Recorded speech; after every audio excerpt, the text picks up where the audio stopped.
আহারে, এত ভালোবাসা! মতলব কি? হুম। জানো, তুমিও না। ভালোবাসলেও দোষ, না বাসলেও দোষ। আচ্ছা হয়েছে, এবার ফ্রেশ হয়ে নাস্তা করতে আসো। ও বউ, একটা কথা বলি। কি? না মানে, মাত্র তো 7টা বাজে, একটু ঘুমিয়ে আসি প্লিজ। আচ্ছা, ঠিক 8টার সময় যেন নাস্তা টেবিলে দেখতে পাই। মন থাকবে তো?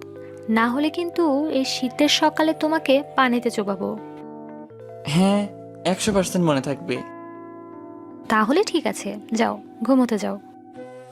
এই, আমার কোলবালিশটা কই? মনে মনে যা ভাবছি তাই হলো। কি হলো? ফেলে দিয়েছি। ফেলে দিয়েছো মানে? হ্যাঁ, ফেলে দিয়েছি, কারণ আমি সতীনের ঘর করতে পারবো না। এখানে সতীন আসলো কোথা থেকে?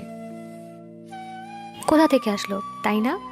এই, তুমি সকালে এমন কি স্বপ্ন দেখতেছিলে যে কোলবালিশটা জড়িয়ে ঘুমের ঘোরে মিটিমিটি হাসছিলে?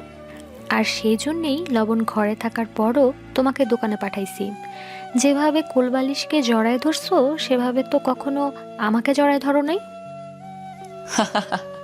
কি স্বপ্ন দেখছিলাম তা তো জানি না, তবে তোমার কথা শুনে খুব হাসি পাচ্ছে।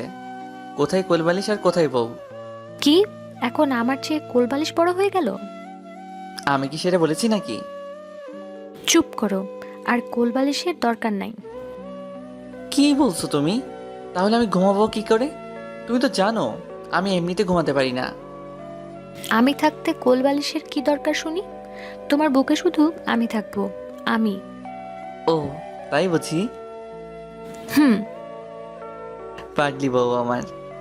কেমন মেয়ে রে বাবা, কোল বালিশটা হিংসা করে।